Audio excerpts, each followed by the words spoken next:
Linda música de ese talentoso llamado Woz, que creo que es necesario para abordar, como siempre, el análisis un poco más sosegado de lo que viene ocurriendo en la Argentina. Esta vez la excusa es que estamos a muy pocos días del cumplimiento de un año de gobierno del señor Javier Milei. Y quería plantear algunas aristas, algunos ejes para aportar un insumo en cómo entender lo que viene pasando en la política argentina, en la sociedad argentina, con el actual presidente Milei, después ya de un año, que es un tiempo relativamente significativo como para ponerle perspectiva y poder llegar a entender alguito más.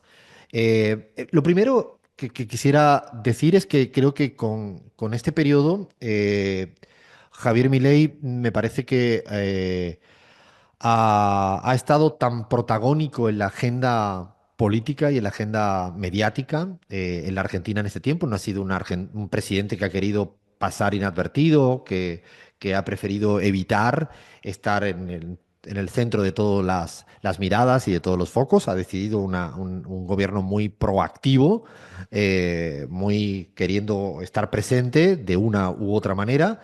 Y por lo tanto, cuando uno está permítanme el símil, en el centro de la pista de baile, a los que le gusten el baile, es probable que se sientan más observados y como toda persona que baila en el centro de la pista, puede ser también más criticado o más detectadas cuáles son sus debilidades. Cuando uno se esconde en la esquinita a bailar, es probablemente que se note un poco menos cuáles son sus puntos débiles, sus puntos más fuertes. Bueno, Javier Milei, por decisión de él y de su gobierno, y eso es legítimo, ha querido estar al centro de la pista. Yo creo que lo primero que habría que intentar es ir construyendo la evolución del el mileísmo como identidad política. Yo creo que en un año han pasado muchas cosas como para que dejemos de pensar en el Javier Milei de la campaña electoral y el pre-campaña electoral, donde era un Javier Milei y una forma de hacer política sin responsabilidad, donde él podía decir cualquier cosa, porque cuando uno dice cualquier cosa, pero ese cualquier cosismo no tiene un correlato en la toma de decisión, bueno, pues probablemente se queda en el cualquier cosismo. Ahora el señor presidente Javier Milei y su gobierno, cuando dicen cualquier cosa, tienen un tablero de botones que toman decisiones en base a ese cualquier cosismo. Yo creo que hay que pensar que hay un Javier Milei mucho más agresivo, un Javier Milei que creo que en este año, en su evolución, le cuesta cada vez más respetar al adversario. Lo he dicho alguna vez, pero soy muy cuidadoso con la palabra fascista y nazi. No la utilizo nunca de manera alegre ni rápida para caracterizar a un adversario político que no piensa como yo pienso. De hecho, no creo que se me escuche muchas veces utilizar este término. Me parece que hay muchas personas que uno pueden pensar distinto y no tienes que calificarlo o descalificarlo con es un nazi, es un... No, creo que no es el camino para discutir de política. Pero sí es cierto que en el último semestre el señor presidente Javier Milei, cuando empieza a utilizar palabra rata sobre el adversario, cuando empieza a decir, arengar con la palabra hijos de puta en un parque Lezama en Buenos Aires, cuando se le hablaban a los periodistas opositores para él y arengaba el término hijo de puta, o cuando él mismo utiliza la palabra hijo de puta para hablar de un ex ministro de salud. eh, que según él lo ha hecho todo mal, lo cual está en todo su derecho decir que lo ha hecho todo mal. Lo que creo que no es de agrado democrático tildarle de hijo de puta, más allá de que haya fallecido o no. Me parece que no hay que llamar a nadie, a nadie con esta terminología. Creo que cuando empezó a hablar de que él quería ponerle, no sé, los tornillos al cajón para a meter a Cristina Fernández de Kirchner en el féretro o algo así, creo que fueron las palabras textuales que utilizó, cuando aplaudió y difundió un vídeo que el leitmotiv explícito era el exterminio de un virus, de todo aquel que pensaba distinto, los llamados Kuka o no sé cómo él le llama, cuando empieza a utilizar ese tipo de hacer política, me parece que está empezando cuando uno no puede convivir con el adversario político, y lo deshumaniza y plantea el exterminio verbal. Me parece que sí empieza a coquetear con lo que fue el nazismo, claro, en el siglo XXI. No es el mismo, ni mucho menos. Son diferentes porque hay contextos epocales diferentes. Yo creo que Javier Milei, además de esto, me parece que a día de hoy es muy elocuente y muy obvio su manual de distracciones. Es un modus operandi constante y permanente. De hecho, esta semana lo he vuelto a hacer cuando tenía a un diputado libertario, porque fue el diputado que le apoyaron sus principales reformas, la presidencia de una comisión fundamental, avalado por su propio partido, por su vicepresidenta. Cuando este diputado libertario lo acaban de agarrar con $200.000, con un tema en la frontera de Paraguay, con premeditación, nocturnidad y alevosía, el señor Javier Milei rápidamente, a través de la Corte, del Poder Judicial, saca el, el- la vinculación de Cristina Fernández de Kirchner otra vez con el tema de Irán. Es decir, es un manual. Cuando hablaban del recorte a la educación pública a nivel universitario, sacó enseguida las auditorías, que ya se hacían. Cada vez que hay un tema que verdaderamente tiene dificultades, aplica un manual de distracciones. Y lo hemos dicho alguna vez acá, y el manual de distracciones, claro, es un dilema para el opositor porque son tantas cosas las que dicen, con ese cualquier cosismo y con sin ningún respeto al más mínimo, a la más mínima moral, a la más mínima ética, que es difícil a veces entro o no entro en el grado de distracciones. Lo que también es cierto es que el Javier Milei, después de un año, ya sabemos cuál es su modelo económico. Hace un año y medio eran promesas de un modelo económico, y es un modelo económico muy, muy, muy fácilmente identificable. Es un modelo económico que apuesta al sector financiero para que hagan plata los que tengan mucha plata, de una manera muy sencilla, pues, ¿no? Hemos dicho que incluso si lo llevamos hacia adelante en el próximo año, el blanqueo de capitales que ha permitido la entrada de 20.000 millones de dólares a la Argentina, que no han tenido que pagar ni impuestos ni dar explicaciones para venir aquí de gratis a la Argentina, plata que estaba fuera, 20.000 millones, pues tranquilamente con la bicicleta financiera pueden llegar a ser 27.200 millones de dólares en un año. O sea, los 20.000 que entran pueden llegar a ser 27.200 millones que salen en un año con el modelo de bicicleta financiera que tiene el señor Javier Milei. Tiene una apuesta muy fuerte para expropiar el mayor número de recursos naturales. Está en curso, fundamentalmente algunos sectores que todavía no han sido del todo expropiados, para que unos muy pocos puedan, como diría David Harvey, hacer capitalismo por desposesión, sacar, sacar, sacar y llevárselo absolutamente todo, modelo chileno, modelo peruano, que dicho sea de paso. Hay estudios muy interesantes que hicimos nosotros en CELAC, que por cada dólar que entra el sector minero por inversión extranjera directa, salen $2 o $3 en remesas de utilidades por el mismo sector minero. No sé si me explico. Entra $1 y le van también que se llevan tres. Por eso vienen, para llevarse tres. Esto en Perú y en Chile ha pasado y puede pasar en la Argentina. Un modelo económico de demanda interna en el piso, un modelo económico que además pegó un golpe inflacionario en la primera fase, y para después decir que tiene controlada la inflación, pero se olvidó decir que el señor Milei durante estos meses ha necesitado en un año, para llegar al grado de inflación acumulada de Cristina Fernández de Kirchner en 55 meses, él lo logra en 11 meses. O sea, ¿por qué? Porque pareciera que ahora la inflación está controlada porque ya los precios están por las nubes. Entonces, ¿a mí de qué me vale que la inflación esté controlada si yo ya no puedo acceder a un litro de leche, a 10 unidades de pañales o a un kilo de cebolla? ¿Para qué quiero tener el precio estable si ya la gente no puede comprar a ese precio? Es comprar su marco, ¿no? El creerse que la inflación está estable y controlada. Claro, y me pueden tener la inflación controlada a precios que no accede la mayoría de la población argentina, que es lo que viene estando pasando. Es un modelo con este tipo de inflación controlada, con una demanda interna donde no hay consumo, donde no hay salario, donde es un modelo financiero, de timba financiera. Es un modelo de industricidio, donde no hay industria, porque ahora lo que quieren es liberar importaciones. Es un modelo donde las cámaras de comercio le apoyan al Javier Milei por militancia, Pues la militancia también es un concepto para la derecha. Son militantes. Las cámaras de comercio, la Cámara Industrial y el campo son militantes actuales del gobierno de Javier Milei. Tienen sus militantes. Y es interesante porque ni el campo está contento, pero militan al gobierno de Milei. Y así, además, incluso me temo que la siguiente fase del señor Javier Milei en su modelo económico es los primeros dólares los logró traer a la economía gracias al desahorro de las familias. Álvaro García Linera me encanta el término que utiliza, que es el colchón bank, el dinero que está bajo los colchones. Lo sacó a muchas familias argentinas, a muchas es, a muchísimas. Después vino el blanqueo de capitales y ahora vendrá el endeudamiento. Esas son las tres fases para intentar sostener un tipo de cambio ficticio, como el que está teniendo en la economía argentina.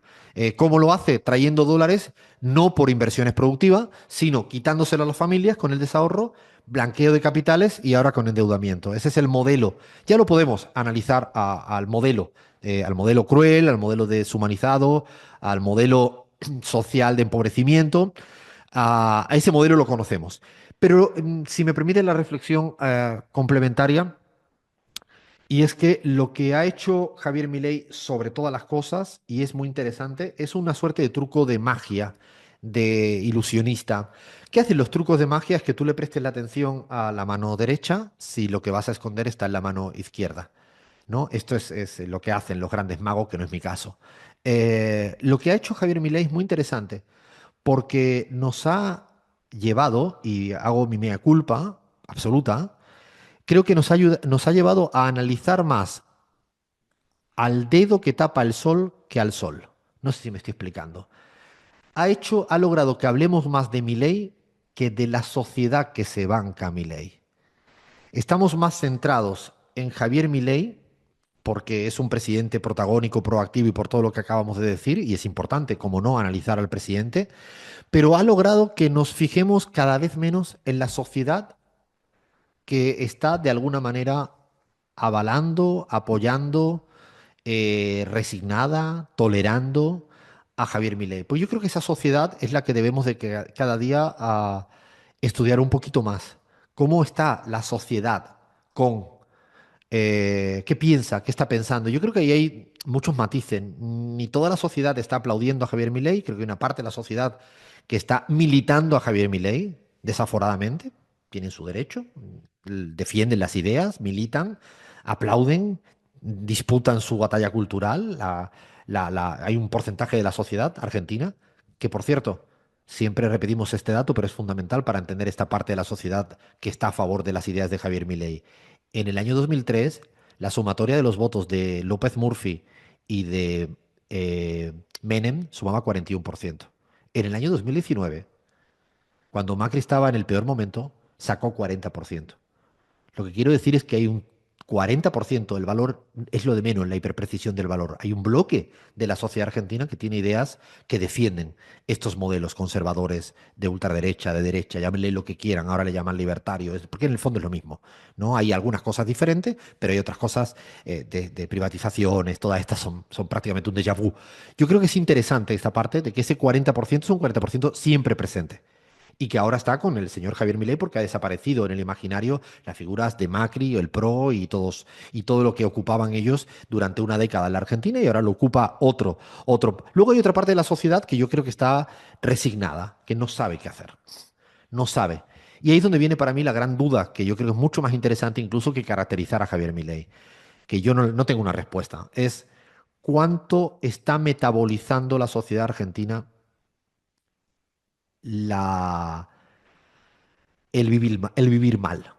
¿Cuánto está naturalizando y normalizando la sociedad argentina o parte de la sociedad argentina el vivir mal? Porque hoy en día ya no hay clase media. De hecho, si uno mira la distribución del ingreso en la Argentina, de hecho, invito a estudiar eso con seriedad, ya no hay clase media en la Argentina. De hecho, la media y la mediana ya no coinciden, si lo quieres decir estadísticamente. Dicho de una manera mucho más sencilla, lo que hay es una gran joroba de la distribución, que hay un montón de gente pobre o casi pobre. 75% de la población es pobre o casi pobre. Tienes un 5% que vive muy bien, que son los ricos, y en medio queda un restito marginal, que ya no es clase media, porque no es promedio. Cuando no es promedio, no es clase media. No sé si se entiende el juego de palabras. No se puede llamar medio lo que deja de ser promedio. Esto está ocurriendo en la Argentina y la pregunta que uno se hace es, ¿se está metabolizando, se está aceptando, se está normalizando este tipo de mal vivir, esta idea de sálvese quien pueda? Porque es cierto que han pasado 8 años con niveles económicos muy malos. Los 4 años de Macri, más los 4 años de Alberto Fernández, no fueron buenos y fueron creciendo el número de pobreza. Es cierto que no es lo mismo el de Alberto Fernández que el de Macri en términos de políticas sociales, pero el modelo económico de empobrecimiento de la mayoría ya se viene dando desde hace tiempo. Este gobierno lo acelera, pero esta aceleración hace que la sociedad pueda reaccionar o ya lo ha metabolizado. No sé si me estoy explicando para mí esto es determinante, Gaby. No sé si cuando tú que conoces bien la sociedad política, la sociedad argentina, ¿cómo entiendes este juego de aceptación de vivir mal? Porque cuando eso se da es cuando se gana la batalla cultural a la que yo creo que está apostando Javier Milei después de un año. Bueno, yo creo que hay ambas cosas, Alfredo. Yo creo que hay un porcentaje de la población argentina que no lo puede metabolizar, no porque no es una cuestión racional o de ideas que se discuten en un café. No lo puede metabolizar porque no puede vivir, porque no le alcanza, porque un jubilado que ahora ya no cuenta con los medicamentos gratuitos del PAMI, se puede morir mañana. Es decir, ahí ya no es una cuestión de metabolización en términos de ideas racionalmente solamente, sino en términos de tu límite, ¿no? Yo entiendo la desesperación de un jubilado o de una jubilada que se encuentra a los 78 años de su vida, después de haber trabajado toda la vida, sin posibilidad de sostenerse en la mínima de ese vivir bien al que aspiramos. Y que de repente necesita 13.000 pesos o 60.000 pesos para pagar sus medicamentos y no los tiene. Entonces, ahí ya no creo que se trate de metabolizar. Hay sectores de la población que ya no, o sea, que no se trata de metabolizar. Pero hay otros sectores de la población que creo que están expectantes también de ver qué dice la oposición. La oposición argentina hoy.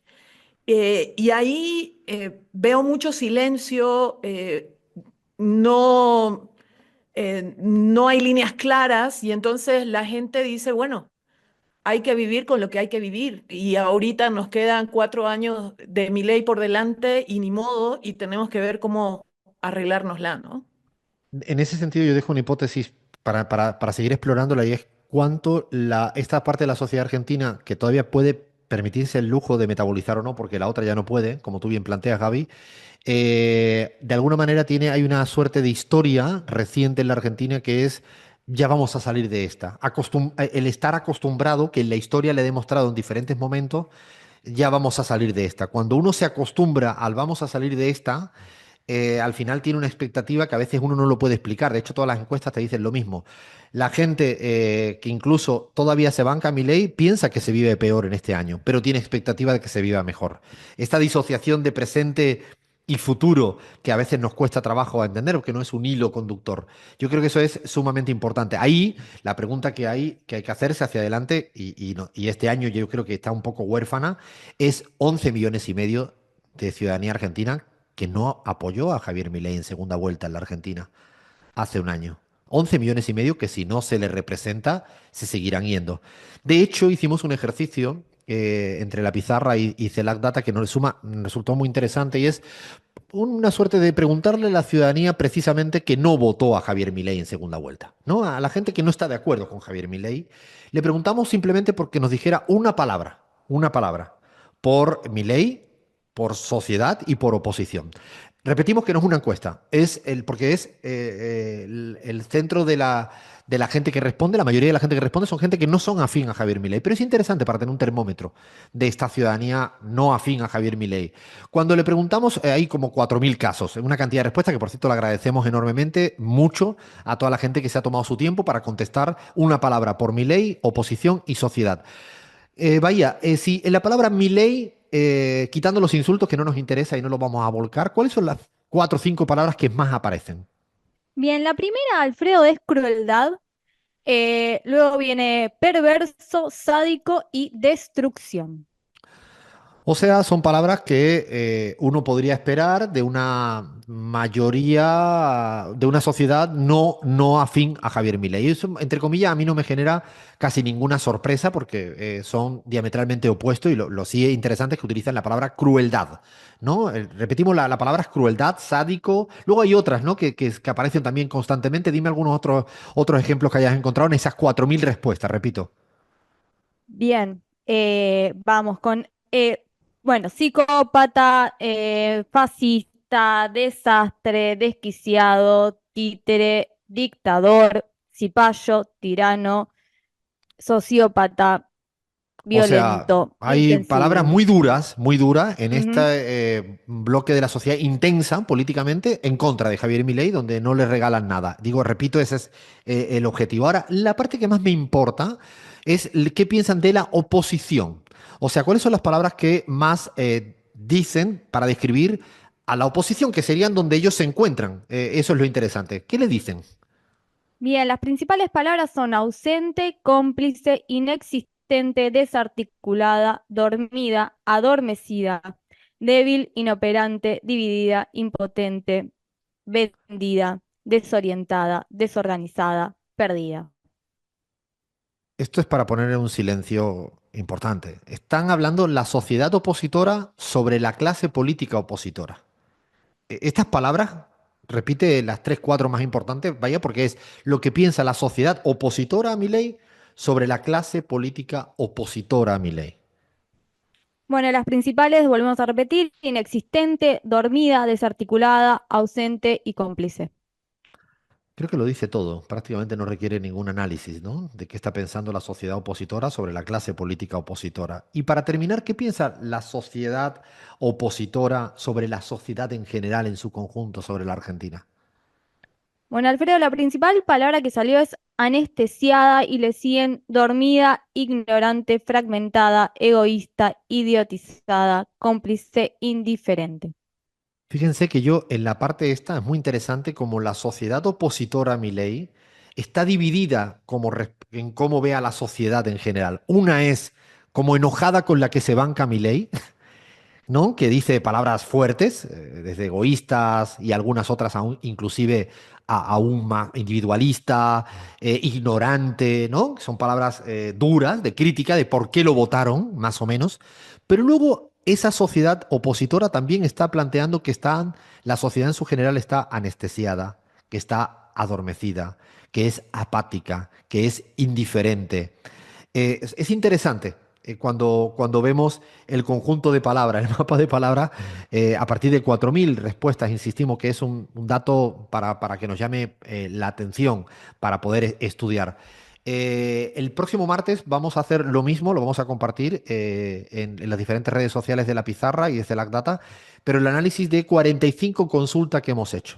45 consultas que hemos hecho, pues, desde ahí no es a la gran sociedad, sino a algunos analistas, a encuestadores, consultores, periodistas desde La Nación Más, El País, France 24, Infobae, Perfil, digo porque hay de todos Clarín, Página 12, Radio 10, C5N, o sea, de todas las radios, televisiones, El Destape, Futurock, o sea, no se escapa nadie y hemos hecho un análisis que lo vamos a compartir el próximo martes, que se cumplen oficialmente ese año de Javier Milei. Así que seguiremos analizando a Javier Milei cuando pase un año y una semana. Seguimos en la pizarra.